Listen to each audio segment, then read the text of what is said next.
Somos el pueblo de Dios, somos un pueblo especial, llamado para anunciar las virtudes de aquel que nos llamó a su luz. Somos el pueblo de Dios, su sangre nos redimió y su espíritu dio para darnos poder y ser testigos de él. Y llevaremos su gloria a cada tierra y nación, trayéndoles la esperanza y nuevas de salvación.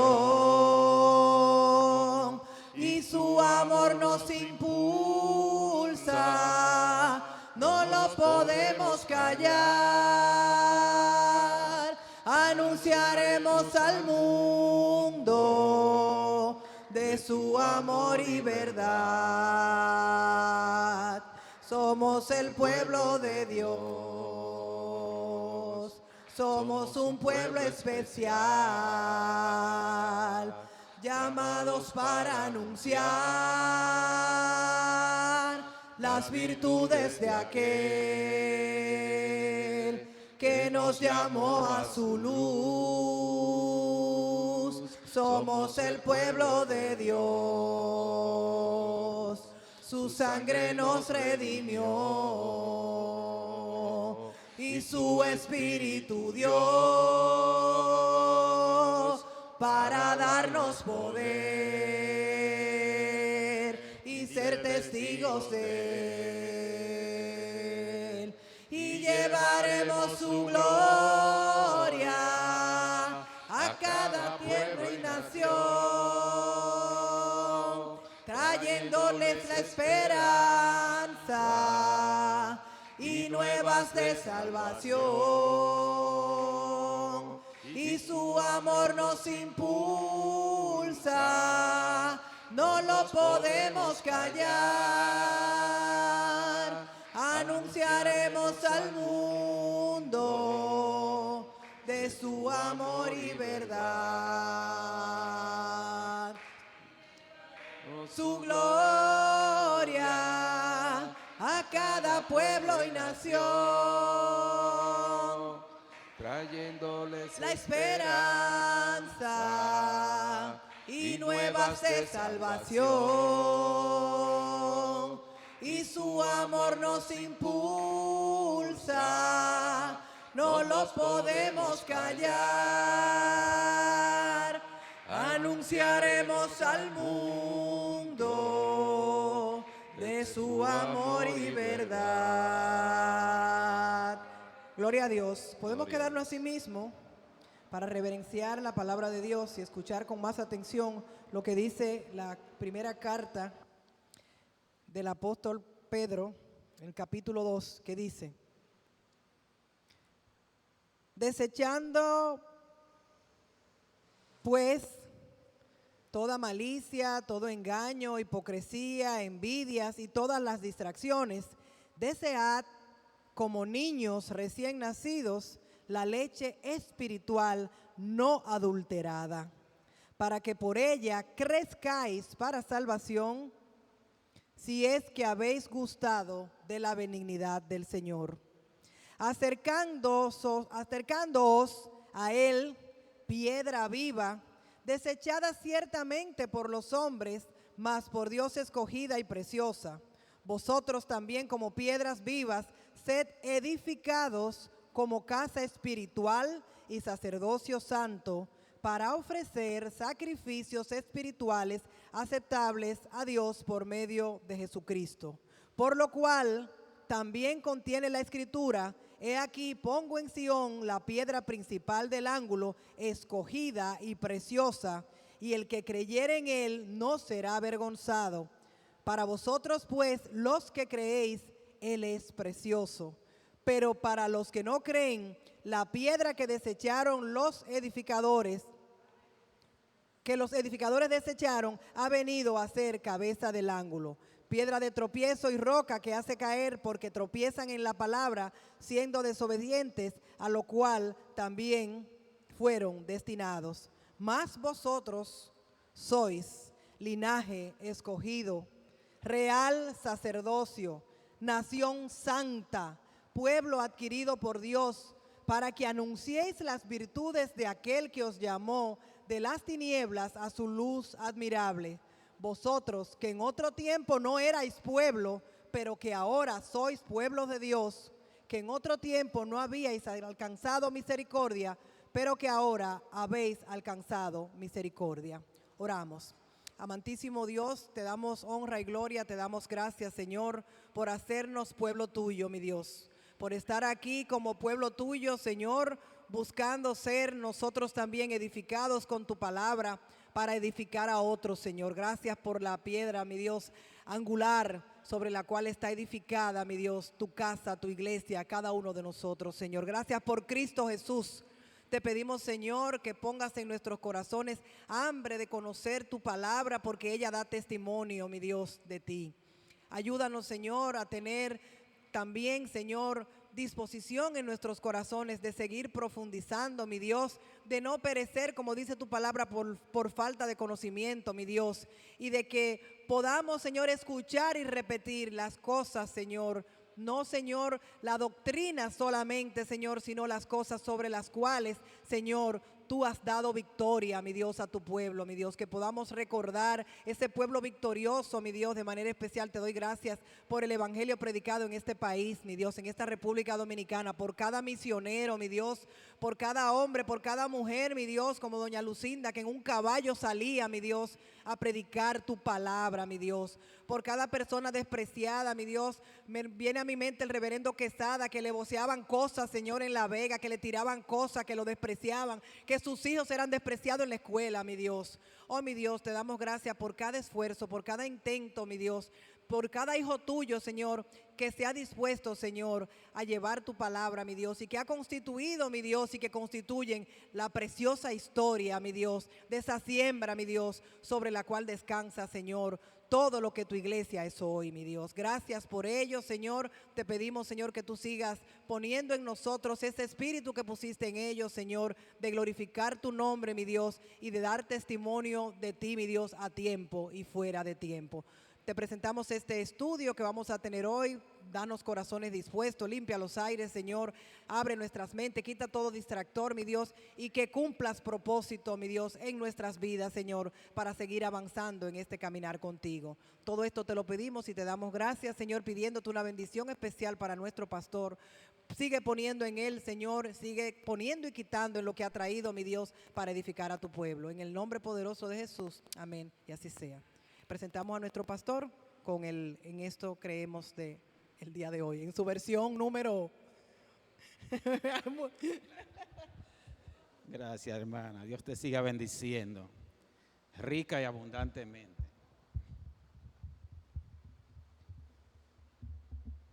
Gloria a Dios. Gloria sea al Señor. Dios me lo siga bendiciendo a todos. Ustedes podían pasar para este lado. Le es mucha... Para, sí. También en consonancia. Sí, pero si es para que quiere el fresquecito. Sí, pero hay espacio en consonancia con lo que habíamos hablado en el taller de directores de culto, ¿verdad? Cuando el grupo no es tan grande todavía, pues podemos estar más cerca. Dios me los bendiga de nuevo a todos y a todas. Pues, amados, hoy, en el día de hoy, vamos a la sesión número 27, pero a la sesión número 2 de esta segunda etapa. Recuerden que terminamos una primera etapa que tuvo 25 sesiones y el mes pasado iniciamos una segunda etapa. Toda la primera etapa fue sobre la historia de la doctrina, vamos a decir, desde Jesucristo hasta nuestros días.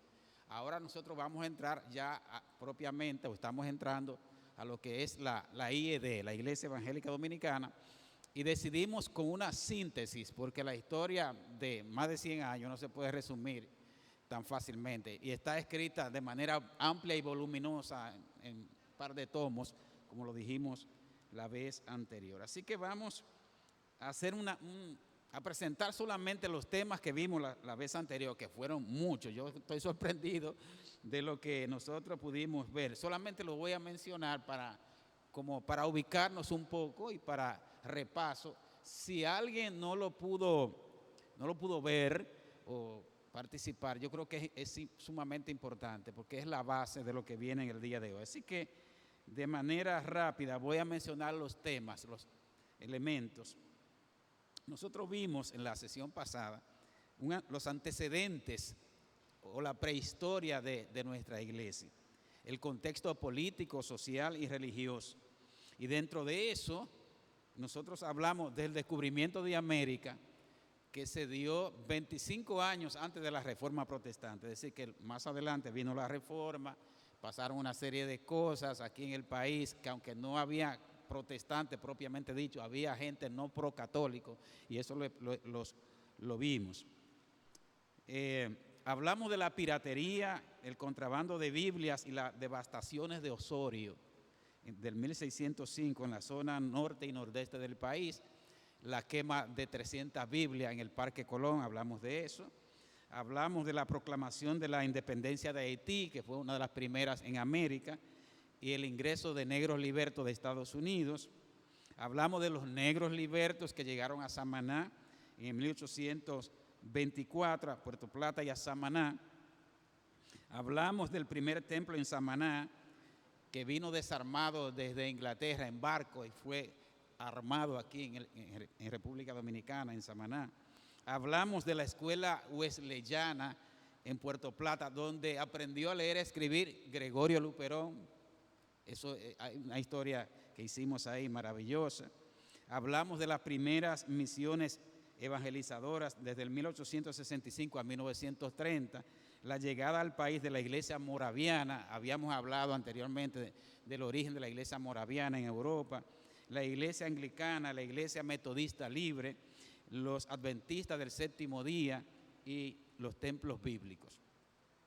Hablamos también de otros eventos importantes previos al nacimiento de la iglesia, de la guerra hispanoamericana de España y Estados Unidos, la cual ganó Estados Unidos, tomando a Cuba, Puerto Rico y otros lugares, y trayendo a su vez su fe. Las principales denominaciones históricas llegaron a Puerto Rico después de esa toma de Estados Unidos de la isla de Puerto Rico.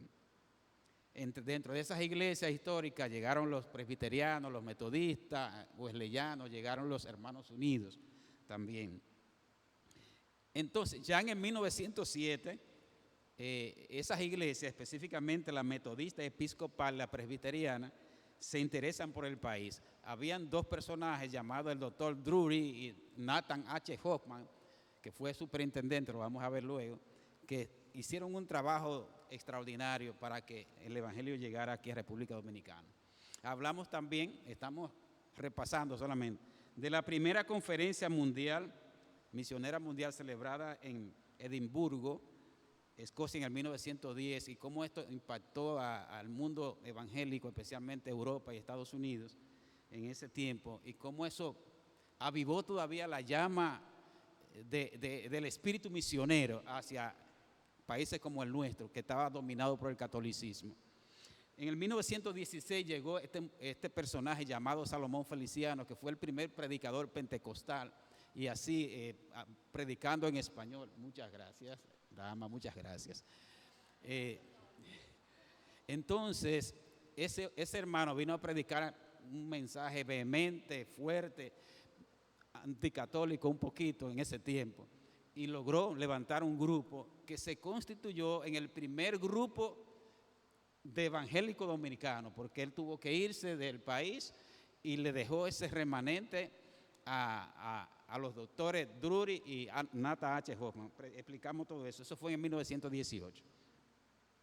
También hablamos finalmente de la Junta para Servicio Cristiano en Santo Domingo, que fue una junta misionera de las 3 iglesias principales que se unieron, Metodista Wesleyana, Presbiteriano y Hermanos Unidos, e hicieron esa junta misionera para establecer oficialmente una iglesia autónoma que no tuviera ninguno de los nombres, como hasta ahora lo es, de sus iglesias, de sus propias iglesias, y fundaron lo que sería la Iglesia Evangélica Dominicana. Y esta junta decidió trabajar en esas 4 áreas que ustedes ven ahí en su pantalla y que ustedes van a recibir también en su material. Y hoy vamos a ver detalles de esas áreas: el área religiosa, la predicación del Evangelio, el área educativa, el área social y el área médica. Entonces, en la sesión de hoy, que es la segunda parte de la historia, vamos a ver las primeras iglesias establecidas en nuestro país desde 1921 al 1930 y también cómo se organizó ya formalmente la IED como institución. La primera iglesia fundada fue la iglesia de San Pedro de Macorís. ¡Vivan los macorizanos! Aquí hay macorizanos y descendientes de Macorís. Eso es Rivera Césped, de verdad. Sí, maravilloso. San Pedro de Macorís fue la cuna de la primera iglesia, donde nació la primera iglesia evangélica dominicana de todas, en 1921. Y vamos a decir algunas cosas de esta congregación. El 1 de enero de 1921 es organizada la iglesia de San Pedro de Macorís, y el reverendo Alberto Martínez, que era puertorriqueño. Déjenme decirle que todos los pastores iniciales de la iglesia eran boricuas. Fueron traídos por Drury y por Nata H. Hoffman. O sea, porque la iglesia estaba comenzando. Era una obra misionera de esas iglesias madres, apoyada por Estados Unidos, pero como eran hispanos y hablaban español, pues vinieron los puertorriqueños. Entonces, Alberto Martínez fue su primer pastor. 24 personas fueron recibidas en el programa especial que fue desarrollado.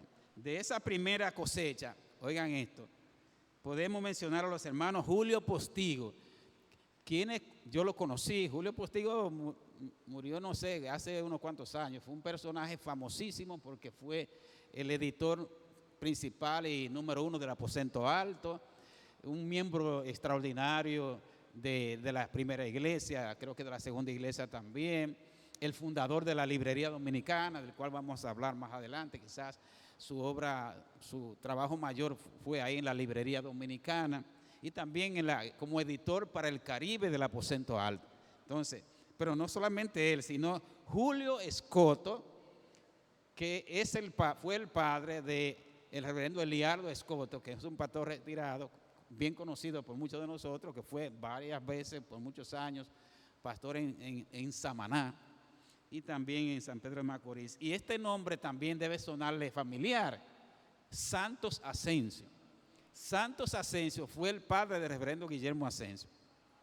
Entonces, para que ustedes vean la línea, o sea, el papá, entonces fíjense, ahí está el pastor, reverendo Asensio, que está con nosotros todavía en vida, y ahí está la herencia, ¿no?, de los Asensios. Pues él fue parte de esa primera cosecha de creyentes, de esa primera iglesia fundada en 1921. La iglesia inició en un local alquilado, pero más adelante, en 1931, fue inaugurado el templo de la localidad con el pastorado del reverendo Miguel Limardo. Miguel Limardo fue otro personaje, un dominico, un boricua dominicano que se hizo prácticamente dominicano y tuvo una brillante labor en República Dominicana, y un prolífero escritor de Luces Encendidas y otros libros que él escribió. Algunos asuntos importantes de esta iglesia. Estoy caminando rápido porque el material es denso y nos vamos a detener a saborear algunas cosas importantes y algunas cosas que ustedes se van a asombrar. Nacieron los institutos de educación religiosa, lo que eran los campamentos. Los campamentos no se les llamaba campamento. Cuando yo era chiquito, que hace mucho tiempo, cuando era adolescente, eran institutos de educación cristiana, porque más que un espacio de recreación y de campamento y de gozadera, no era que no se gozaba. ahí siempre habían talleres, habían concursos de sermones, talleres de concursos de sermones, yo recuerdo, había de todo un poco, pero siempre habían talleres, pero en principio ni siquiera había recreación, eran así mismo institutos, talleres por varios días. Y en 1932 fue que iniciaron con el reverendo Miguel Limar. También nació la revista informativa Nuestro Amigo, que existió hasta los años, ¿cómo se llama? Cuando la iglesia cumplió 90 años, fue la última edición, ahí fue la despedida de Nuestro Amigo. Y fue fundado ni más ni menos por Miguel Limardo en 1931. Fue celebrada la asamblea del cincuentenario de 1972. Hay una historia jocosa de ese evento. Lo escuché del reverendo Guillermo Asensio en una asamblea, en la asamblea número 75. Para esa ocasión el reverendo Asensio escribió el himno del cincuentenario. Y en el evento del año 75, que fue la boda de, no sé cómo se le llama, a esa boda, cuando se cumple 75, él dijo, él formó un coro, una masa coral, preparó un coro, y cuando lo presentó en la asamblea, él dijo lo siguiente: hermanos, preparé el himno del cincuentenario, lo estoy renovando ahora para los 75, pero no le garantizo el centenario. Sin embargo, ahí está el hombre. Sí, inclusive él compuso, en el centenario se cantaron algunos himnos del reverendo Asensio, y creo que se cantó el himno, aunque él no pudo estar presente. Y él lo dijo a todos, nadie podía pensar así humanamente que él iba a estar para esa celebración del centenario. No estuvo físicamente presente, pero pudo disfrutar. Primera iglesia de Santo Domingo. La primera iglesia que está en la calle Mercedes, esquina 19 de marzo, para los que no saben. Ahí nació la primera iglesia de Santo Domingo el 8 de enero de 1921, con 29 miembros, pastoreada por el reverendo Rafael Rodríguez. Asuntos importantes, no podemos hay datos increíbles de cada iglesia, pero aquí solamente estamos presentando lo básico. Asuntos importantes sobre la primera iglesia de Santo Domingo. Se realizó la primera asamblea general en 1923, un año después de su fundación de la iglesia. Habían 4 iglesias solamente en ese momento, porque era una iglesia naciente.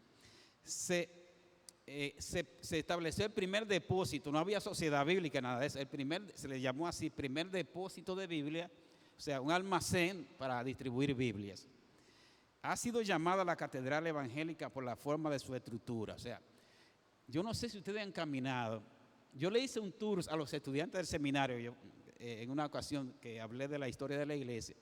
Y ahí hasta pasadizo secreto, creo que hay. Sí, y David sabe que hay zonas que usted no se imagina una construcción extraordinaria.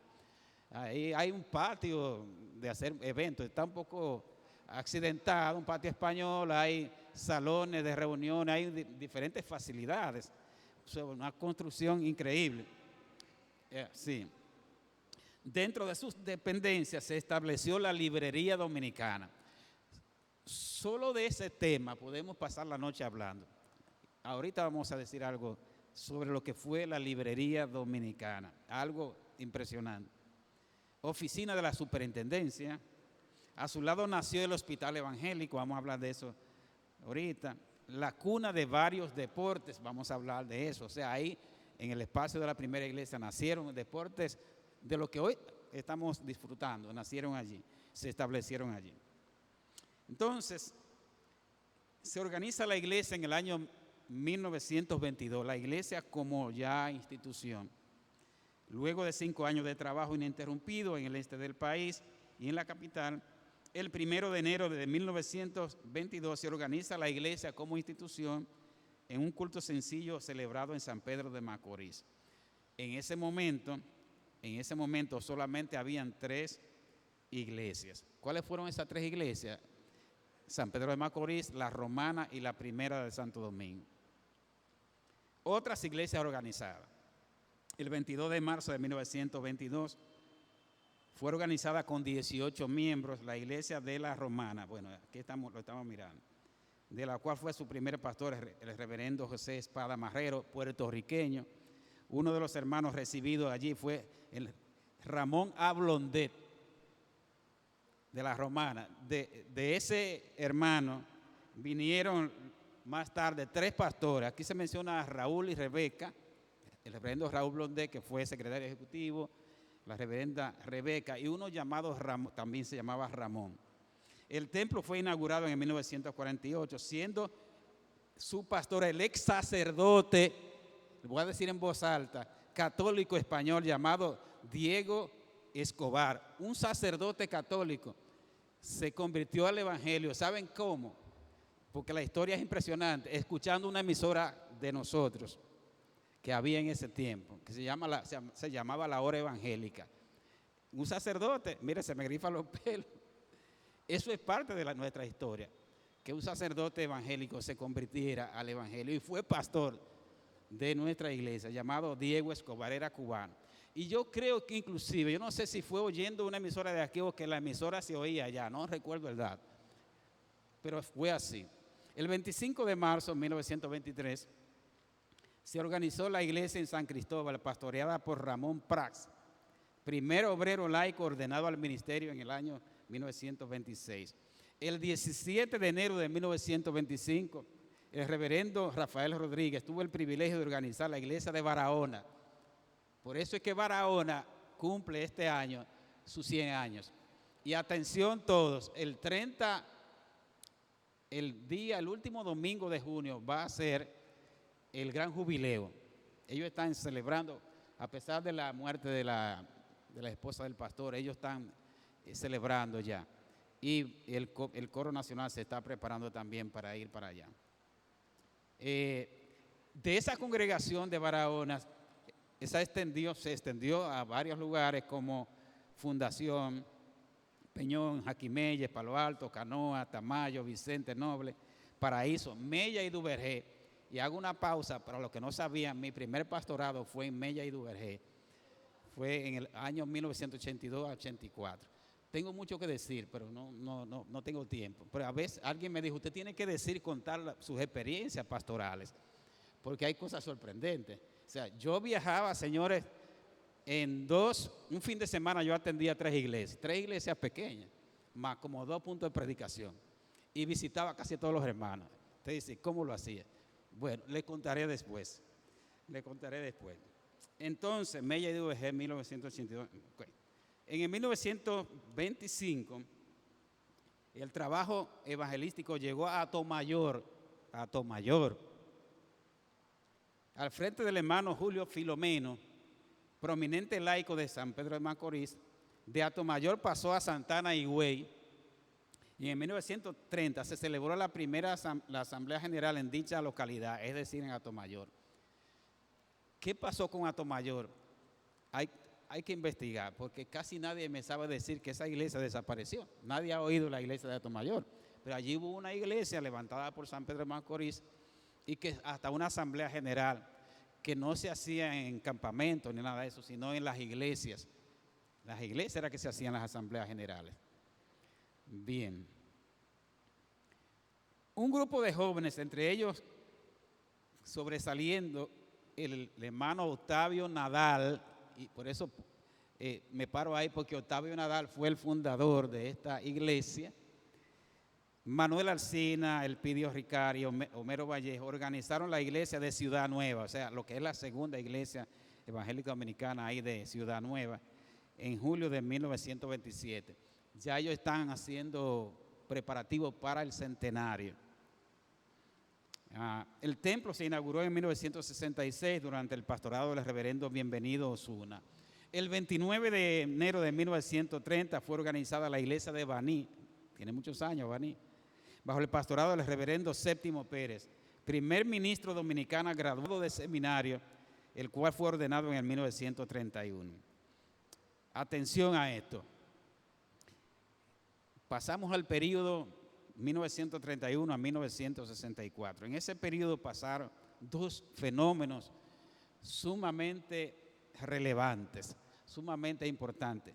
el traspaso y la fusión de la iglesia metodista wesleyana con la iglesia evangélica dominicana, tanto de la ciudad de Samaná como de Puerto Plata. La historia es larga, pero solamente vamos a mencionar el hecho de que por motivos económicos, porque era apoyado desde Inglaterra y hubo una situación económica muy fuerte y ellos no pudieron manejar la misión aquí, el sostenimiento de la obra, y como nuestra iglesia era metodista, era y es metodista wesleyana, tiene esa base, hicieron un acuerdo y entonces decidieron pasar toda su membresía y sus propiedades a la iglesia evangélica dominicana. Hubo un acuerdo. Al principio fue difícil porque ellos, los ingleses, prácticamente estaban preparados para atender a la gente de habla inglesa. Yo le decía en la sesión pasada, cuando yo llegué a Sánchez, los libros de la iglesia estaban en inglés. Y 2 o 3 cositas que he aprendido de inglés, las aprendí con ellos, básicamente con ellos.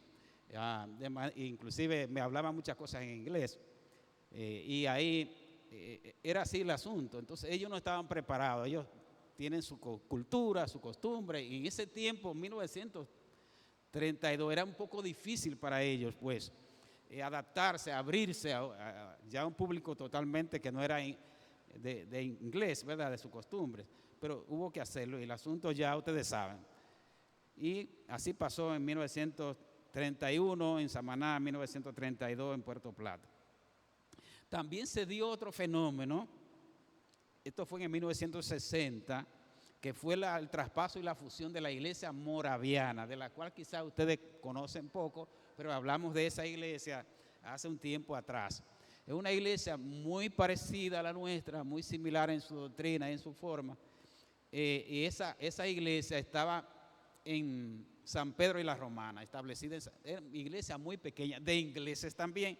Ustedes recuerdan que dijimos que en 1880 habían llegado desde las Antillas Menores, específicamente de San Tomás, a establecerse ahí en la Romana y San Pedro, iglesias muy pequeñas y muy económicamente muy pobres. Eso influyó también. Ya no podían sostenerse y decidieron hacer ese acuerdo con la iglesia evangélica dominicana. De manera que nosotros tenemos un híbrido, una fusión ahí interesante, ¿verdad? Y hemos sobrevivido, gracias al Señor, con esa identidad plural de varias iglesias. Ya de los Hermanos Unidos ya desapareció para formar la Metodista Unida. Eso lo hablamos también. Son datos de la historia, como diría aquel general, ¿verdad? ¿Cómo era que decía el general? Personajes de la historia. Período 1965 a 1980. La iglesia de Villaconsuelo extendió su trabajo al sector de Villajuana, donde con la colaboración del laico José de la Cruz Michel organizan la iglesia de las Arras. Esa iglesia de las Arras.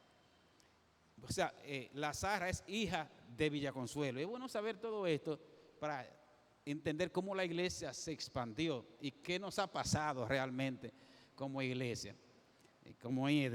También abren una extensión en el Ensanche Espaillá. Cuando yo fui miembro de la iglesia del Ensanche Espaillá, cuando yo llegué a estudiar en el año 1979, el 82. Yo fui un miembro cuando yo vine de mi pueblo. Me alojé en la casa de la reverenda Elcira Paulino, me acogió y ahí yo viví y iba a la universidad, después me mudé al seminario y entonces ya en 1982 me nombraron para Mella y Duvergé. Yo tenía que viajar cada fin de semana, estudiando de martes a viernes, de viernes después del mediodía para allá y el lunes a las 2 de la mañana para acá, por 2 años. Solamente por 2 años, ya les contaré otras cosas. Ok, entonces, la iglesia de Ciudad Nueva, ahí, Ciudad Nueva, con el apoyo de un grupo de caballeros, los caballeros fueron los hombres que llevaron el evangelio a Buenos Aires de Herrera. Fue por obra de un grupo de hombres de Ciudad Nueva. Ahí tenemos una congregación. Los hermanos de Villa Duarte abrieron obra en el ensanche Los Minas, o sea, lo que es Los Minas. La iglesia de Los Minas es hija de Villa Duarte. También se trasladaron al ensanche Quisqueya, donde organizaron esa nueva congregación.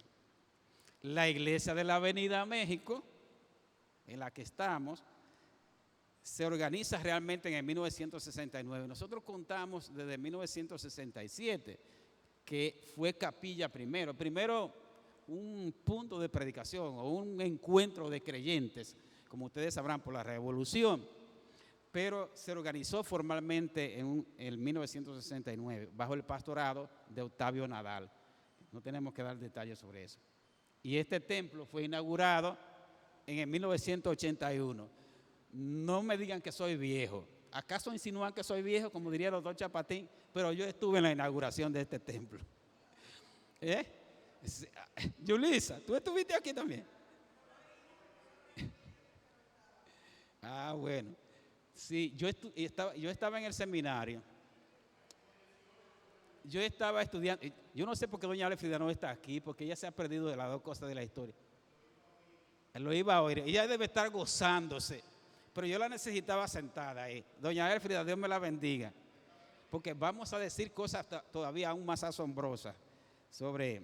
Entonces, fue durante el pastorado del reverendo Lira que este templo fue inaugurado. Yo recuerdo cuando entré, como vine vestido, todo. Yo vine a pie desde la Independencia, porque era relativamente cerca del seminario. Estaba en el seminario en ese tiempo, casi terminando. Bien. Periodo 1980 al año 2000. Solamente en ese lapso podríamos decir que ha sido el periodo de menos avance, de menos crecimiento de la iglesia. 1980, porque solamente según tengo registro, se establecieron 2 iglesias y fueron en Barahona. El Cacique en Barahona y Casandra en Barahona. El Cacique está dentro de la ciudad, un barrio dentro de la ciudad, y Casandra es los suburbios de Barahona, como en una montaña, pero es precioso, o sea, en una montaña, se llama Casandra, es un templo bastante grande. Ok, periodo del año 2000 a 2024, yo los registré hasta el año pasado. Se establecieron las siguientes iglesias. Tienen 3 nombres, pero es lo mismo. Borinquen, San Rafael, San Cristóbal. Para la gloria de Dios, este servidor fue el fundador de esa, o el que reaperturó esa obra que estaba cerrada por muchos años. Después del ciclón David, se cerró por un tiempo y bueno. Está la iglesia de Neiva, un poco decaída. La Vega, Lavapié, San Cristóbal, también para la gloria de Dios, un servidor. Ahí está, hay una obra en Lavapié, es un barrio, camino al cementerio por allá, como el que va para allá, para Palenque, esos lugares. Allá hay una obra que yo tengo que contarle después, le estaba diciendo Jocelyn, no para gloria, sino para un testimonio. Ahí tuvimos que ir a la justicia con esa obra y ser amenazado de muerte, pero no le digo más, nada más lo dejo en la inquietud. Por ese local, otra vez por el local donde está la iglesia. Hay una historia bien larga que tenemos que contar. Y esta que viene, Génesis, Villa Clara, Samaná, Monterrojo, Samaná, Bethesda, todas estas iglesias fueron capillas por años, por siglos, casi. Pero no, la iglesia de Samaná se acostumbró a tenerla como capilla. Dijeron, pero ya hay capilla de esta más grande que esta iglesia. Y se acostumbraron, sí, pero la iglesia decidió comenzar a dejarla despegar porque tenía mucha gente, tenía un liderazgo a veces más grande que la iglesia madre. Igual que en Sabaneta, había capillas que eran más fuertes que la propia iglesia madre.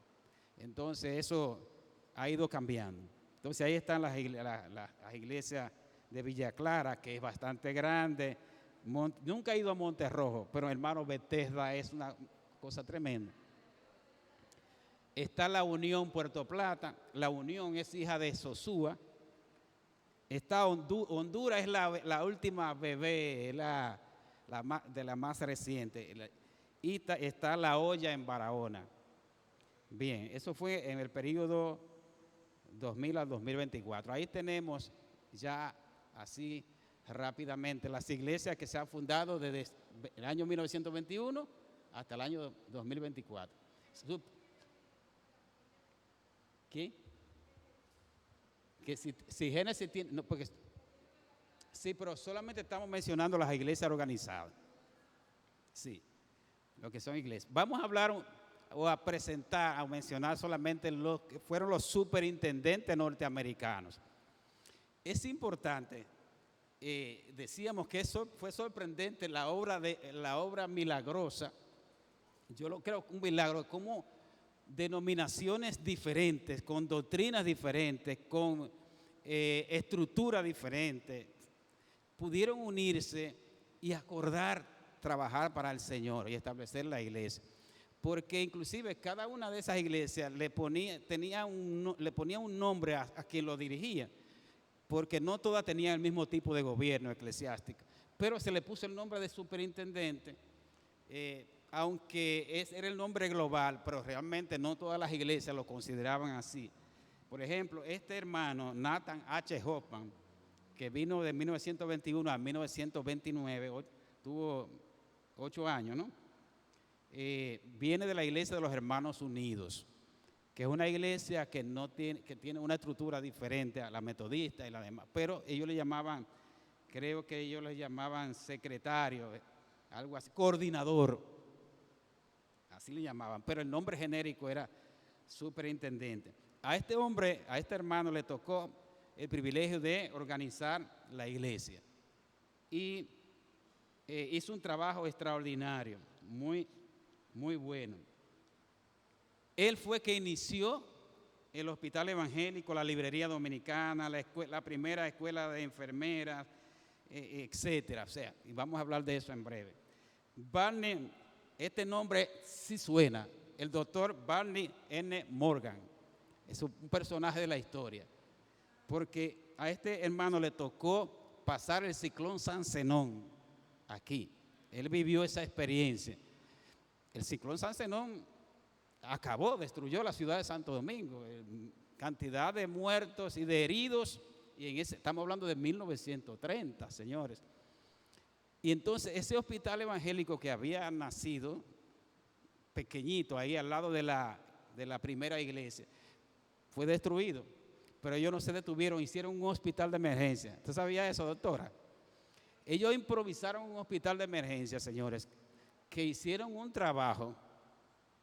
Hay detalles increíbles de cómo las enfermeras que ya estaban aquí aprendiendo se tiraron a las calles a atender los enfermos y iban a domicilio inclusive a atender los enfermos. O sea, hay una historia maravillosa en ese sentido, en cuanto al trabajo de este hermano en ese tiempo.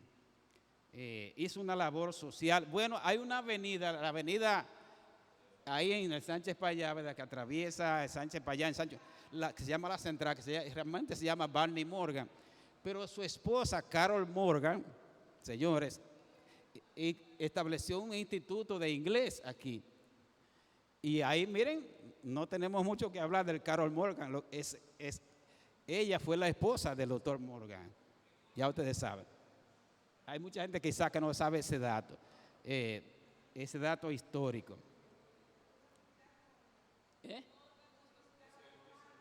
Bueno, el hospital, yo creo que se debe también, si le pusieron el nombre al hospital Morgan, sí, se debe, para que ustedes vean el nombre, o sea, la influencia y el impacto que tuvo la iglesia en esos años. Richard Johnson, estamos caminando un poco rápido, este hermano viene de los metodistas, vino de 1949 a 1955 y hizo un trabajo, vamos a decir, aceptable, pero tenía unas cualidades. Este hombre era músico, cantante, animador y profesor. Y fue un hermano que tuvo una labor con los pastores especialmente, hizo un trabajo con los pastores para fortalecer la vida de los pastores. Este último, y no me digan que soy viejo otra vez, lo pude conocer. Este fue el último de los superintendentes, que los superintendentes norteamericanos terminaron en 1965. Yo le voy a decir por qué. Él vino al país en el año 1954 y Él vivió en Cuba y trabajó en Cuba, de manera que dominaba bien el español, conocía la idiosincrasia caribeña y demás. Hizo un trabajo extraordinario en la parte de la organización de la iglesia, en la capacitación de los pastores, un hombre muy planificador. Revisando yo los archivos en San Cristóbal, encontré, hablando del plan estratégico, un plan de 5 años. Estamos hablando del año 1965, señores. Un plan que eso había que verlo. Estamos hablando ya, hace qué tiempo encontré yo eso en uno de los archivos. Ya yo tengo 26, hace casi 30 años. Pero estamos mirando que fue yo lo chequeé y era en el año 1965 ese plan. Sí, 60 años, o sea, hace 60 años, pero ya me imagino que, pero en ese tiempo todavía, hace casi 30 años, como quiera, o sea, había que verlo. Uno podía tomar cosas de ahí, de lo bien hecho que estaba ese plan. Porque esa gente tenía un pensamiento, ¿verdad?, de planificación, de proyección, e hizo un gran trabajo. ¿Dónde lo conocí? En una asamblea general. Voy a decir algo no tan agradable ahora, pero lo tengo que decir, lo voy a decir. Él vino yo lo recuerdo como ahora, no sé en qué asamblea. Él pidió un turno y se paró y él dijo lo siguiente, un poquito indignado, no sé, alterado, que cuando él se fue en el 65, él dejó 5,000 miembros y que vio que eran los mismos 5,000 en ese momento. Estamos hablando de quizás de unos cerca de 30 años después que él se fue, porque hace bastante, hace quizás 30 y pico de años, casi 40, que él estuvo en esa asamblea. Claro, él murió hace muchos años, fue el último superintendente. La etapa de los superintendentes duró hasta el año 1965, cuando las iglesias madres comenzaron a entender que ya nosotros debíamos ser ya, ¿verdad?, medio autosuficientes, no ser dirigidos por los norteamericanos. Además, la misma guerra civil del 65 trajo, ¿verdad?, ese espíritu de fuera los yanquis. Sí. Y todo eso trabajó para que ya ellos se retiraran. No se retiraron se retiraron de la dirección, pero del apoyo espiritual, del apoyo económico, porque déjenme decirle que los recursos para sostener la iglesia no venían de las ofrendas de los hermanos, venían básicamente apoyados por los norteamericanos, que daban casi todo el presupuesto. Eso fue bueno en principio, pero ellos comenzaron a darse cuenta que no podían crear dependencia, que nosotros teníamos que autogestionarnos, y comenzaron a cambiar en ese sentido. Alguna gente entiende que quizás no se hizo muy de golpe y demás, que la iglesia no estaba preparada. Bueno, hay una serie de cosas sobre eso. Sí siguieron apoyando en proyectos, en algunas partidas, pero ya los pastores eran pagados el dólar. De hecho, el dólar estaba casi a la par. Había una asignación mensual para el presupuesto de la Iglesia Evangélica Dominicana. Entonces, este hermano Daly fue el pastor de la transición. Entonces, después de los superintendentes, vinieron lo que llamamos secretarios ejecutivos, que ahora son obispos, o van a ser obispos. Los secretarios ejecutivos fueron los siguientes. El primero, el reverendo Luis Thomas, fue en 1965 a 1969. Reverendo Raimundo García, 1969 a 1973. Yo no sé si alguno lo conoció, me tocó sustituirlo en San Cristóbal a él. Reverendo Noé Félix Román, 1973 a 1977. Reverendo Samuel Grano de Oro, que fue pastor por breve tiempo en esta iglesia, 1977 a 1982.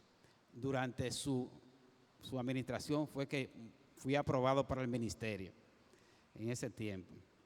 El reverendo Hernán González Roca fue en 2 periodos, 1982 a 1986, 1994 a 1998. Reverendo Raúl Blondet Cairo, 1986 a 1994, 8 años. Reverendo Alejandro Figueroa, 1998 al 2010. Y finalmente, Reverendo Miguel Ángel Cancú, Druyar, 2010 hasta la fecha, hasta el 2026, hasta el año que viene, que es el que más ha durado en el cargo. Bien, avanzamos ahora al área médica y de salud.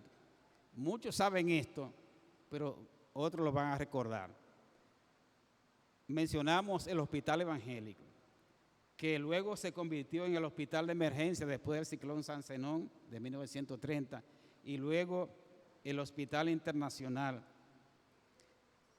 Eso duró unos 33 años, todas esas cosas, desde el hospital evangélico hasta el hospital internacional, del 1922 al 1955. La primera escuela de enfermeras, que eso fue algo único, vinieron a estudiar gente del Caribe y de diferentes países aquí. Se graduaron más de 200 enfermeras, y fue en ese local que ahora es el Colegio Evangélico Central. Hay muchos datos de cómo se construyó eso, de la inauguración. Bueno, hay datos maravillosos. Y yo tuve el privilegio de ser pastor de dos de esas enfermeras. Una residió en San Cristóbal y también la señorita Corina Betts, que fue cuando yo, al poco tiempo, yo creo que tenía quizás 2 o 3 años de haber llegado aquí, que ella murió, pero yo la conocí, vivía allí y yo la llevaba a la comunión. Pero aunque ustedes no lo crean, de las últimas enfermeras que se graduaron, queda una viva todavía. Y si usted la ve, se llama Amanda Santana, y es de la primera iglesia. La vi creo que el año pasado, y digo, pero todavía usted está. ¡Wow! Pero maravilloso.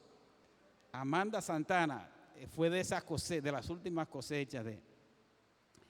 También de cuando terminó el hospital internacional, entonces la iglesia se dedicó a abrir dispensarios médicos. O sea, pequeños centros médicos en las iglesias locales. O sea, siempre la iglesia ha tenido esa, ¿verdad? Porque viene desde el principio de esa filosofía. Bueno, en San Cristóbal abrimos uno que se llamaba el Buen Samaritano.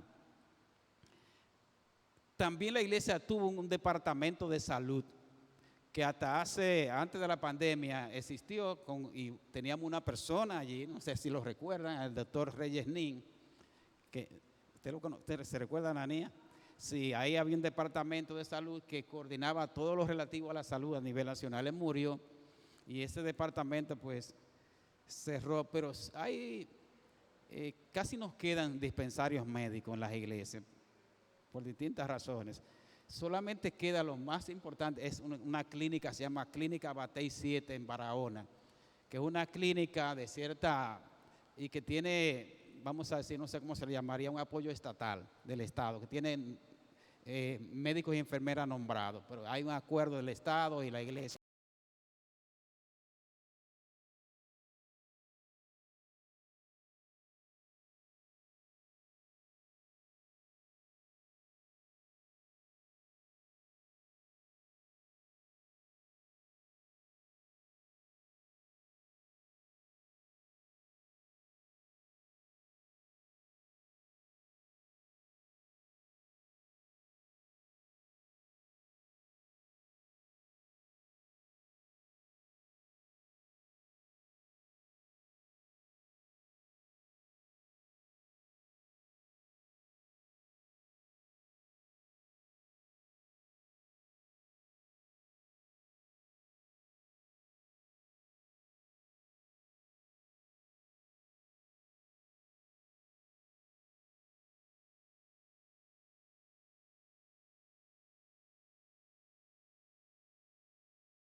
desde una banda de música, era así, hasta una escuela de, ¿cómo se llama?, de máquinas de costura.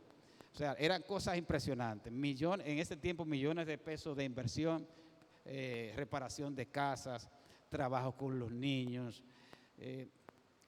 Bueno, en el área médica ayudaba a muchísima gente. Es más, ellos becaron estudiantes para ir fuera, al ministerio para ir fuera del país. Muchas cosas, yo viví esa experiencia. No obstante, les digo que fue desafiante trabajar con gente necesitada, es un lío, y los americanos que se dejaban influenciar mucho en ese tiempo.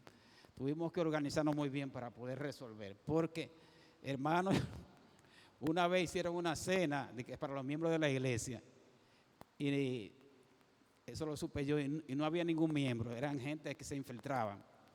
Y había entonces que organizarse bien para trabajar, porque cuando se dice que viene gente norteamericana a ayudar, bueno, ustedes saben, pero esa gente han hecho maravillas. Bueno, en Barahona precisamente han hecho inversiones increíbles y todavía siguen llegando. En Santiago hay, en Sabaneta de Yásica, en diferentes que han invertido. Me tocó en Sánchez, con la inversión de ellos, construir un templo. Un templo se construyó y han ayudado a construir templos, han hecho inversiones extraordinarias. Terminamos con este dato, que lo dejé para último, es las persecuciones. Hay mucho que decir sobre las persecuciones, pero les voy a mencionar 2 o 3. La madre de la hermana Piedad Ruiz.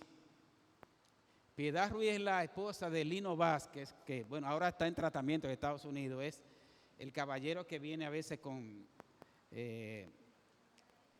mascarilla siempre, que se cuida un poco porque tiene una situación de egresado de un cáncer bien agresivo, y por la gracia de Dios, por ahora aceptando tratamiento. Tenemos que orar, hay algo por ahí.